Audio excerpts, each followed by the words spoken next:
Everybody, thank you so much for joining me today for another segment of Real Talk Live.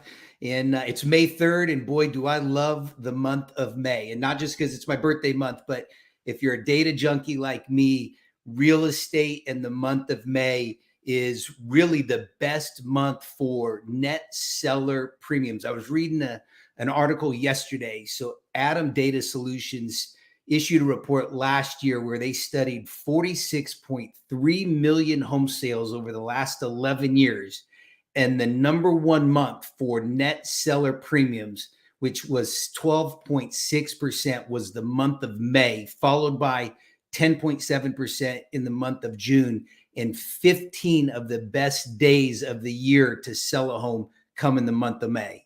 And so those numbers certainly align with our guest today. Super excited. We've had every single guest so far, and this is episode 3, season 2, and we've had great guests every single time, and today's won't disappoint as well. It's the number one individual agent in the Berkshire Hathaway HomeServices Network, individual closed units in 2022 from Greensboro, North Carolina, with 192 closed transactions last year. Let's welcome Melissa Greer. Thank you, Jason. You're welcome. Good afternoon. Thank you. It's good to see you. My birthday's in May too, so I have to ask you what day. May 9th. What about you? The 14th. 14th. All right. 2 Tauruses. That's right. I don't know if it's good or bad. Yeah. Well, thank you so much. We obviously all know about you. You've, for 2 years in a row, been the number one individual agent. And we should share this right off the bat. You don't have anybody on your team that contributes to production. It's all administrative support. You have a business that it's you and you alone generating your business, cultivating those relationships, servicing those relationships.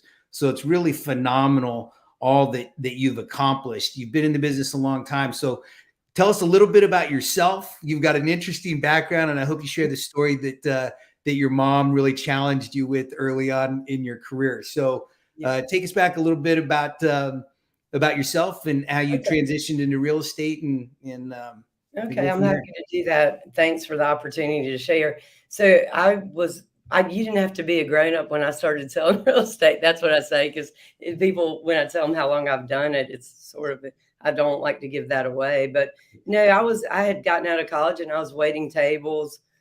And I came home to be in a wedding, and my mother said, well, you're not really that great a student.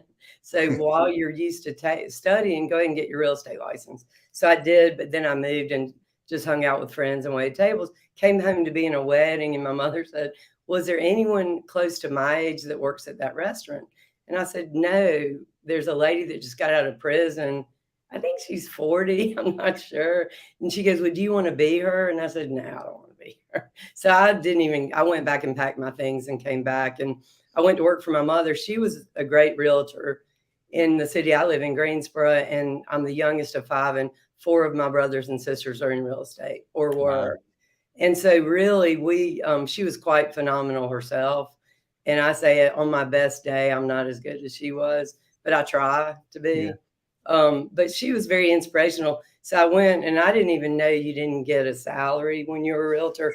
I just said, let me go and do this. I was 22. And she said, well, I went 6 months without selling anything, had the worst attitude. And she pulled me out of the office one day on the balcony of our office, and she said, you know, you have a terrible attitude and this career is not working for you. And I said, okay, well, you're right. I hate it. And so she said, let me give you a tip. She said, take 30 days. I want you to have a great attitude. I want you to go to work. I want you to do open houses, take phone duty, do everything I tell you to do. And if you don't do better, I'll help you find another job. And in that month, it was like, there's a book called The Power of Moments. And that moment changed my life. And so I did really well. And back in the 80s, I was her top agent when I worked for her, not at anywhere near 192 transactions. Actually, when I heard you describe that, I wonder how I'm sitting in this chair and not lying down on the floor. But no, she just instilled in my brothers and sisters and myself that it's a service. Take care of these people. Home is important to us. you're not dealing with something that's not significant. So provide a service. She said, learn how to sell Greensboro, our city, but this is not a sales job. She said, you have to take care of these people. So that's really simply how I started. Yeah. And I would encourage everybody, if they don't follow you on social media, I mean, if anybody was moving to Greensboro, North Carolina, they're thinking of you. You've done a phenomenal job leveraging social media and being the expert on anything Greensboro. Well, And I know thank you for that. Someone Yeah. gave me some really good advice, and they said, because I started selling real estate when you didn't have to do all these videos, and of course that's challenging. But they said, don't ever watch them, and I don't. I get my assistant who's really critical to make sure I look okay, but otherwise I don't. But I've started doing them in the car, which is kind of fun. They put cameras on the hood of my car, and I do tours of Greensboro, and I enjoy that. I enjoy touring people around anyway, so. That's been my biggest question I get is, how do you talk and drive? I'm like, wow, that's interesting. I've always done it. I don't know. So, Yeah. but yeah, thank you for that. It's been I think it's really helped my business grow quite a bit. So take us back to the early years, because you've been in the business now a long time, navigated a lot of different real estate market cycles, but take us back to the beginning. You've mentioned open houses, but what else from an activity standpoint really helped you grow your business? And then what do you continue to do today to continue to sustain that level of production? Okay. That's a great question. I mean, there's all sorts of new things. There are a couple of things. I mean, I'm a big fan of watching what the newer agents do, because that's our future. And I think you have to stay relevant. And I mean, when I got into real estate, it wasn't a horse and buggy, but I mean, we didn't have cell phones. There's a lot of things we didn't have. So that and just being relevant, no matter how long you've been in it, you have to really know the new tools. And so I learn a lot from the new agents. I really do. And I love to surround myself with them and work with them. Sometimes I'll co-list with them just because I feel like it's a mutual way to do it. During the recession, my whole identity was tied up in being a realtor. And of course, during the recession, it was difficult. So I had some advice, and rather than just financially, I started supporting a lot of nonprofits in our community. And that gave me another identity, but it also, and it's not why I do it, but it's gotten me a lot of business because the community's been very good to me and supported my business, and I support the community. And so sometimes I'll have people call me just because they say, we always see you on these donation lists, or we see you're on this board. And I spread it out. I spread it between the nonprofits that actually really help kids and help people, but also I'm on the board of Downtown Greensboro and Downtown Greensboro Park. So I try and really balance it out. But I always tell my clients, the odds are if you ask me to support something, I'll say yes. They do it. So even like the elementary school in my neighborhood. So that's really a great way, I think, for realtors. Like I always use my business email. I mean, the key is, and I always speak of my mother because she obviously trained me in the beginning, but she said, make sure everyone knows what you do. And I've always done that. So you want your identity to be a realtor if this is what you want to do, but that doesn't mean you can't be involved in other things as that. So yeah. So just real quick, so all those newbies that are listening in, know that the number one individual agent in our network is also watching and learning from you. So it's not always just we all can learn from each other, regardless of how long we've been in the business. So with respect to your community involvement, just out of curiosity, how many different boards, different organizations are you involved in today?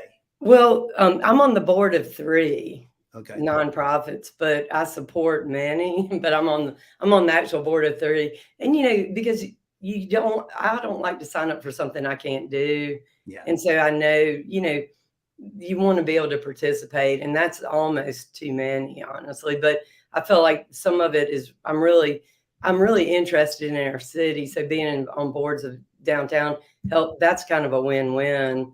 And then just some of them are just really close to my heart, and I'm going to do that regardless. But yeah, we have a new performing arts center, so there's a lot of culture. So I support the arts a lot too.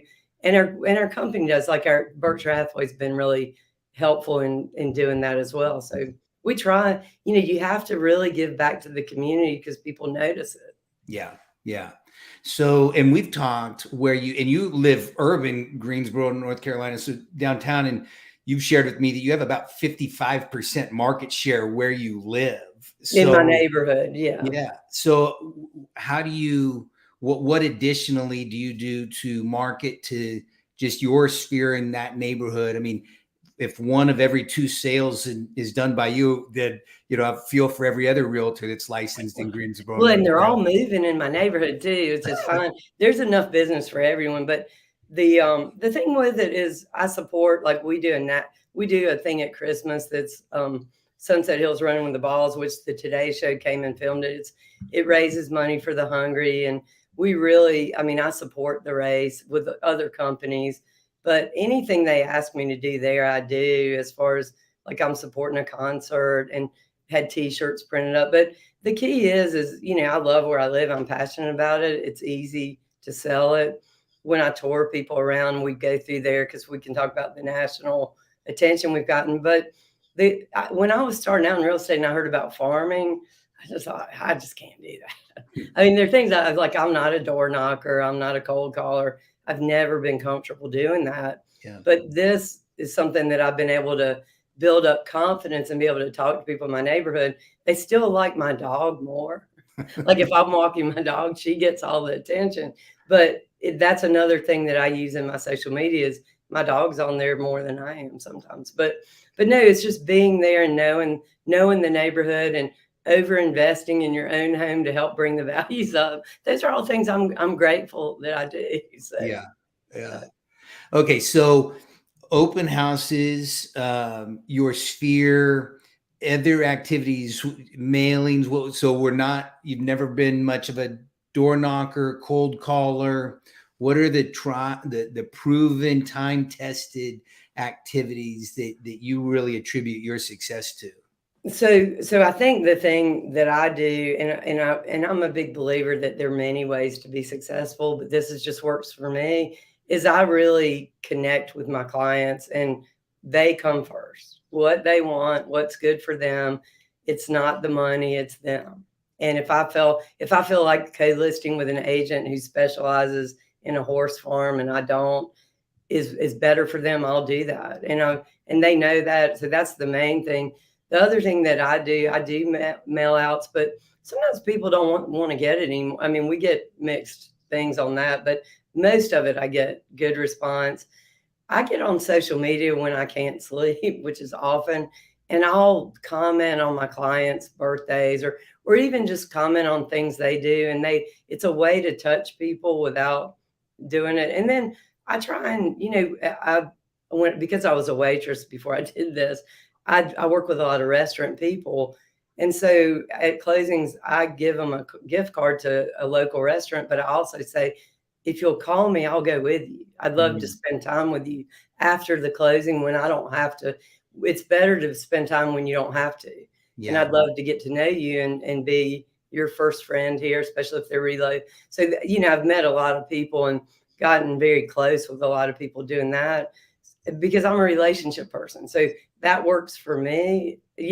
Interestingly enough, I was shy growing up. I would barely be able to talk to anyone. So that's what surprises people the most. So that's why door knocking, cold calling, that's not even now it would make me have anxiety to do that. But I feel like you've just got to figure out what your strength is. Yeah. And what you're comfortable and be authentic with who you are. Like I told you the other day, I said, when I go to the convention, most people say, well, you don't seem like a top agent. And I always say, thanks. I appreciate that. That's a compliment. Yeah. You never know. I mean, it's like one day I always feel like I never think I'm all that because the next day something will happen to remind you that you make mistakes just like everyone else. And you've got a lot to learn just like other agents. And I always feel that way. I have a Tom Ferry coach and I've had him for years and I'll continue to have that because I feel like you've got to push yourself to do things better and figure out new things to do. So, yeah, I mean, this is a business where we just never really arrive, regardless of how long we've been doing. And I think that, a testament to your success is keeping that kind of at the center of your business where you're just always striving to get better and be relevant to your customers. So kudos to you. So And we should, I do have to share this with the audience, and because you've shared it with me multiple times, you do not buy leads. So all of your transactions are really organic, growth related personal activities. Well, they're so expensive. I mean, it's like, I just don't know. I go to Explosion in Omaha with Vince, which I think if anybody has an opportunity to do that, I went last year and learned so much, and it jump started my business in an amazing way. So I think I learned so much there, but I met a lot of teams and agents who spend a fortune. And I doing things but what they all said to me is, you don't ever need to be a team. Yeah. That's what their advice, because they said, it's just hard. I'm not a good manager. So fortunately, my support team, some days they love me. So then some days they don't, but it's fine. I just say, look, I'm just trying to do this as well as I can, but I never wanted to manage people. Yeah. I barely manage myself really well, but the truth is that I'm striving to be better at that. And hopefully get them their license in North Carolina. If you have a support person, they have to be licensed. So yeah. I'm trying to get them to a point where they can lead generate and do some things, but I keep them so busy, it's hard for them to do that. Yeah. Well, just you keep them busy. So describe an average day for us. I mean, 192 closings, it's 16 closings on average a month, and we got greater months than others. But all year long, you're pretty busy. So describe a normal routine or a normal day. Well, that's a good thing. It's hard for me to have that because all my days are different. I usually hit the ground running. If I can get a workout in, I do. And I'll be honest, sometimes I have time to do it, but it's real early. But I go to work early. I mean, I really do. My phone starts ringing. You can tell by my voice, like especially by the end of the day, I'm glad we're doing this midday. I lose my voice because I'm a big believer. If you're going to work out if you're working out a negotiation, you got to talk. I tell new agents all the time, texting is great and email is great, but if you want to really work out a deal, pick up the phone. Talk to someone. You can be more emphatic. So, and my clients, some of them are, they're all different ages, but the older ones, they like to talk a lot. So so I stay on my phone like all day. Like some of the newer agents, they'll ride around, and truthfully, I won't hire a support person without them riding around with me for a day. Cause I said, you got to know if you want to jump in or not, because there's a lot of activity. There's a lot of energy we do, but no, so what we do is I'm on the phone, following up with emails, trying to catch up. I stage my own listings. So I've got part of my support team. They're my home prep guys. Usually I hire students at our university, but I have a storage thing. We move furniture and do all that. We get this, so we minimally stage and, it's just trying to do that. I'm involved in that. I show, I list, so usually no one would want to see my calendar. It makes me a little anxious. But if I'm trying now to discover some balance, which I had to find. So now I have a mindfulness coach, which I never thought I'd have, but I thought I've got to figure this out. And I go in and talk to her and I say, I'm not doing it. I said, I'm failing. So finally she said, I think I need to reward you if you do something for yourself. Yeah. And I said, maybe that's it. I don't know. So when you think of what that reward is, and it might be valuable to me, but no, I really work all the time. I mean, I'm just saying you can't do this. I mean, I wish I had a system where I didn't have to, but at doing this many transactions, you just work all the time. I mean, I went to Atlanta this weekend for my sister's birthday, and we put 5 things under contract while I was down there. I wasn't in any family picture. Finally, my brother said, get in this one. I'm like, okay. But, it's kind of, so I say all the time, it seems like a great thing, but you have to really be dedicated. And the struggle is there's a lot of sacrifice because I don't have kids. We talked about that. But, I try and really make time for my friends, my family. When, even if I'm on the phone half the time, I'm still there. But that's the thing, is a typical day is just filled with work. And, that's what, and I love I'm passionate and I love what I do. Thank goodness, because I think in this profession, you have to love it because it's very time consuming. Yeah. And I think that's worth mentioning. You use the term sacrifice, and we've talked about that in over the times that we've connected it. If you want to do your level of production, the way you're doing it, which is very relational, and less, system oriented with other folks contributing to that, it just comes with some sacrifice. And so it's really about having your goals aligned with what you're willing to do. And so your goals have been and your activities have been aligned with that. And so I think that's really the key is for us sales professionals, and making sure that those two things align. And if you want to be at your level, it just does come at some sacrifice, right? It's worth it though. It is worth it because you can look back and think, I still travel. I have a life. I don't like for my clients to know it, but I do things. I have a life, there are things I do that aren't real estate related, but it's who I am. And I love the business, and I enjoy it, and and I'm not ready to stop. So I feel like at the end of the day, I enjoy mentoring new agents. I love to give back to our industry too, because I think sometimes, that helps, because I learned from my brothers and sisters taught me so much. And then, I try and learn from the younger ones too. So for me, if someone wants to learn from me, that's great.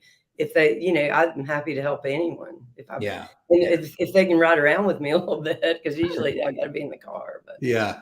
So you've been through a number of, the boom, then the Great Recession, then the last decade we've all enjoyed, especially the final 2 years of that 10-year run, to now almost a full year into a contracting new marketplace. So what kind of conversations in advice and counsel are you having with your buyers and sellers? And then what kind of conversations in advice and counsel are you providing your peers? Well, so I think that our market has not changed a whole lot. So whereas a year ago we were in this crazy, I called it the Wild West a little bit. I actually loved it because it was fun and it was different. And I had been working probably with 65 to 70% listings, but when the market changed, buyers sought out the experienced realtors. And what I've always done, and I'm sure it's in my marketing, is my mother said playing well with others is more important now than it was when you're little. And so I've tried to really establish good relationships with other agents. And that helped me so much in the market. And that's what I tell my peers. As far as the buyers and sellers, I just tell them, what we've got to do. Interest rates going up means nothing. I've refinanced. I can't even remember how many times I've refinanced my house. And I said, most people can't remember it either. And if you stay in the house long enough, you'll refinance it 2 or 3 times. So don't worry so much about that. And I also tell them that a year ago, you were banking on overbidding so much. Look at the rise in interest rate as the same thing. Now your payment's going to be higher. You're not going to have to bid as high, but the rate might be a little bit higher. But I think now they're also coming out with a few buy downs, adjustables, whatever. But I know the new saying is what married the house, not the rate, or whatever. I just, I think that we get so obsessed. When I started selling real estate, interest rates were 16%, coming down off of 20. So, I'm like, of course, I can't. That was back a long time ago, but that's it. The 1 year adjustable started when I first got in real estate, and it was 12.5 for a 1 year ARM. So I'm like, okay. And I like ARMs. I think I get bored with the fixed rate, but I have a good one now, so I'm going to keep it. but the thing is, you just kind of tell people, look into your options, see what it is. But I think that the market is still good. In our area, it's really good because we've been a well-kept secret, and we've got industries coming here. So it's moving forward, and it's very energized. I think that nationally it seems good, but probably, I know in Atlanta it's cooled off a little bit, but they're still pretty busy. Sometimes the media is not our friend. I think they portray it. I feel like as realtors, it's our obligation to speak out on our social media and really say, this is the market and it's okay. This is what to do. And this is, let me help you navigate it. But, there's always, but it is, I like it when it's challenging, that's when I like it. I'm always better with a deadline. I'm always better. But I think that it's not going to ever be the same, and it never has. I mean, I've done this after 9/11. You know, where you didn't think you'd ever sell anything. So, Yeah. but it always comes around. The best advice that someone gave me, which I never took, but I wish I had, is when it slows down, go on a trip. Don't be, call your people, go to coffee with people, keep in touch with people, but go travel when you can, because, that's really, it's always going to come back. It's always going to come back. And John Gordon, I don't know if you've read any of his books, but I always give a shout out to him, because during the recession, there's a book called The Energy Bus. And if you really don't let negativity enter your life as much as you can, then you're going to be okay no matter what the market does. And so I always try and look at things optimistically. Like, people would ask me during the session, how's your business? I'd say, it's great. I was going to hot yoga twice a day and going to spin class and just hanging out. And I said, yeah, business is great. Yeah. Whether it is or it isn't, it's up to you. You can, and usually it changes if your mindset is that way. So I'm a big positive thinking sort. I don't allow negative. We have a no negativity rule in our office. Now, I'm sure when I'm gone, they're negative. When I'm here, they try not to be. So. Yeah. Well, that goes back to your mom and her confronting you how many years ago that you just had a bad attitude, and basically try having a good attitude for 30 days and your business has never turned around. Yeah. So what's unbelievable, you can have it for a week and it'll change things for you regardless, because it's like you get up every day and you can have a choice. You can say, I'm going to have a great day today. I'm going to be positive, optimistic. I may not sell a house today, but I'm going to, plant some seeds, or I may go take my dog for a walk and have a day off. But you can still have a good day, and you can decide you're going to have a good day. I mean, that's one thing that we have the choice. Sometimes it's a hard choice. I'm not always in a great mood, honestly. But, I feel better if I try and fake it a little bit. So, yeah. So if you were to break down your day, and again, it's I'm sure it is very fluid and, moving in a lot of different directions. But if there was, one thing or two things that every day has to get done, and they're just your priorities and highest gain activities around working on your business, what would those be? Return your texts and phone calls. And sometimes I have to go through them at the end of the day. But that's the one thing you want, be responsive to people, because it's the biggest thing most people buy or sell.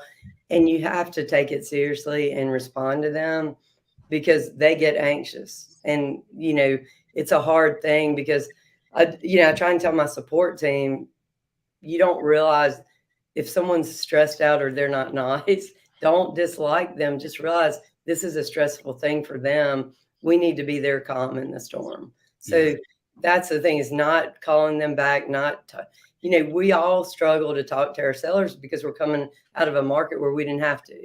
We didn't have houses that didn't sell. So we didn't have to do why hasn't this sold? It's been a week or two. Call your sellers. It's so hard to do, but it's not as hard as calling them when you haven't. That's harder. I mean, that's the thing. Communication to me is one thing that I try and strive to do consistently every day. And some days are better than others, and you just have to apologize. And I apologize a lot. I have the ability to take responsibility for things I didn't even do. And that's good for you. Sometimes being adversarial in this business doesn't work for me. And the closing attorney I use, he goes, you take the blame for things you didn't even do, and you don't seem to care. And I said, it's just easier for me. I'd rather move on. Yeah. I don't want anybody to be mad or upset. And it doesn't matter. I don't mind taking the hit. And that's the thing, is you just have to figure out what works for you and get through it. But that's the whole thing, is communication and taking care of these clients and making them number one. That's what I do every day. And like today, I before this, I met with a lady. And the worst thing is when you can't use electronic signature and you have to go over those documents again. But she couldn't figure out, DocuSign. And I went and I thought while I was sitting there with her, it makes me so nervous the way we do electronic signatures, because you're not explaining things as much as you should anymore. And that meant a lot to her because she's moving to retirement home. So, I mean, I spent an hour and a half with her doing that. And then before that, I showed a house or two, and maybe you just kind of, I can get a lot done in a short period of time. And that's part of how we do what we do is I surround myself with people who are good at what I'm not good at. Yeah. And then I also need them to be able to get a lot done in a short period of time. So that's it. But, I go to all these seminars and conventions and people have this routine, and I wish I had one. I'm not very regimented. I can go with the flow pretty easily. So, and I get bored. I get bored. If you ever study the Enneagram, I'm a 7. So I get bored easily and I move around a lot. And just that, I think that helps me. But it also, routine is not something I'm good at. Well, I would respectfully challenge that position. I think the reality, it may not be defined as routine, but the reality of it is you show up every day. I mean, so that really is the name of the game, is showing up prepared, showing up in the right mental space with the right attitude. And you touched on something earlier, and I'm a big believer too. I actually appreciate what contracting markets offer us in our business. It gives us an opportunity, unlike an expanding market, to really justify our value and our knowledge and our expertise, more so when, we're in the middle of a boom. When it's contracting, bad actors get exposed. And the good ones really increase their value proposition. So I don't like them to last all that long. No. But I think a good reset is good for us, those that show up every day and have the right attitude. Well, it makes a difference, and people do business with people they like. So if you're upbeat and you're positive, but your business, like one thing when I work with clients, I want them to enjoy it and have fun. I do. I have a sense of humor. I like to laugh, but I have to remind them I know what I'm doing. Don't think I don't, but I want you to enjoy this. I don't want you to be stressed out. And so that's part of it too. But like I said, everyone's got their own style. And I always tell people, be authentic, dress authentic, be comfortable with who you are. And that will get you more and get you ahead, because then, when people come work for me, I don't dress up. Of course, now we're crawling in crawl spaces because our deposits have gotten so high that I can't let my clients put that much money down without looking. I don't go too far, but I'm like, you have to really check it out. I never understand the Selling Sunset ladies and how they wear those shoes. I mean, it's like, God. Not real. It can't be real. I mean, it can't be real, but it's a good show. Yeah. So anyway, but no, I mean, that's it. I might oversimplify it, but I've been doing it a long time, and there are processes that we do, and obviously we have them in place. And I'm very picky about things, and so my support team knows that. Like you can see my cars. I'm not OCD, but about staging, I am. There's certain things I am, but my main focus, and they know it, is the clients. They come first. Yeah. And that works for me. And that's how I built my business. But like I said, there's so many ways to do it. Yeah. So just for the audience, what social media platforms do you use, both for what you put out there and then what you follow folks? Okay. So I think Instagram, of course, is important. And I think that's quick and easy. I do Facebook. I get confused with Facebook, but I think you have to do it. I do LinkedIn, and I'm surprised more agents don't, because that's the only social media platform that you can get on at work, supposedly, unless you're a realtor or independent contractor, I guess. But also, those are executive or business people who are actually in the market. They're going to look at it. So most of the people I work with companies like Volvo, they're on LinkedIn. They're there and they're active. So I do everything on LinkedIn, Instagram, Facebook. I used to do Twitter, but I never understood that, and I kind of quit doing that. And then that's it. I'm pretty much YouTube. I don't know why, YouTube. but subscribe to my YouTube. I'm supposed to be asking that. It doesn't seem to make me any money, but that's where my full videos are. And they always say, Yeah. you got to get people to subscribe to your YouTube. So then I always say, well, check out my YouTube and please subscribe. Not sure why I'm asking that, but do it. So, Yeah. but yeah, those are the ones. And I think that's real important. My coach with Tom Perry, he's big on the videos and he's big on YouTube, and I see it, but it's interesting if you're authentic in your videos. I have people who call me and say, well, I just want to be friends with you. I'm not looking for a house. I'm like, well, okay, that's going to help me with my work-life balance a little bit. Yeah. But it's nice. It's a compliment, so, but they may like my dog more, you never know.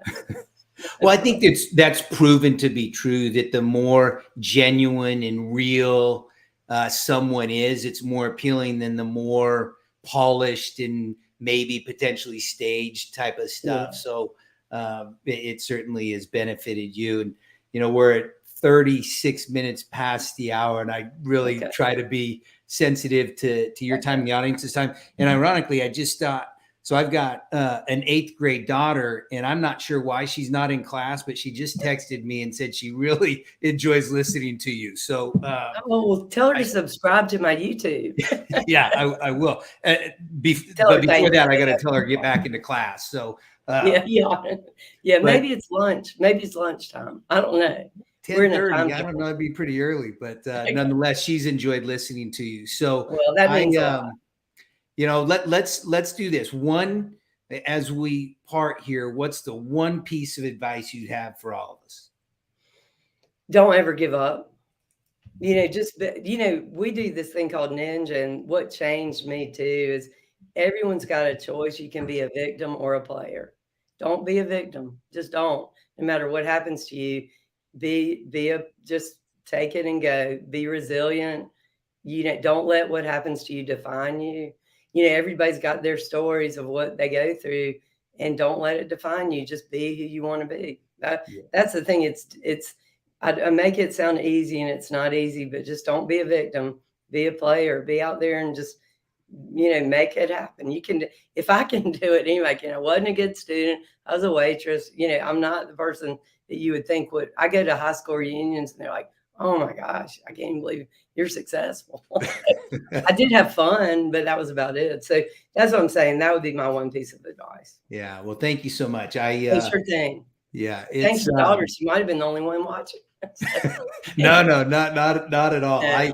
I really, thank you so much for being just so open and honest and down to earth at your production level. I think that sort of transparency is probably one of the reasons that you've enjoyed so much success. So on behalf of everybody in the Pacific Northwest, if you're ever out here, let us know. But I'll plan a trip out there. And also I'll tell you, we didn't mention it, but I have a podcast, and if new agents, I get a lot of emails from newer agents who find it.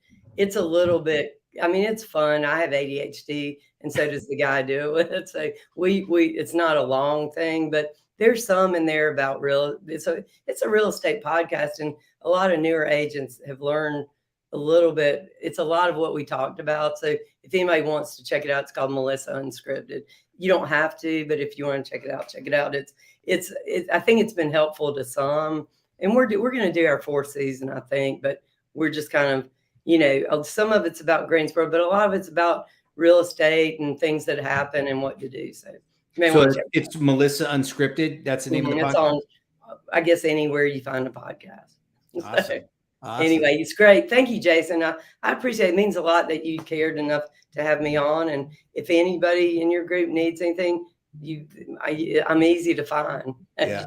Well, thank you so much again. Appreciate your time. And I know you're a busy person, so it means even more. But from everybody in our organization, the Pacific Northwest, continued success. Thank you. We'll see you soon. Happy birthday. Early. Hey, happy birthday to you. Okay. Take care. Take care. Okay. Bye-bye. Bye-bye. Thanks, everyone.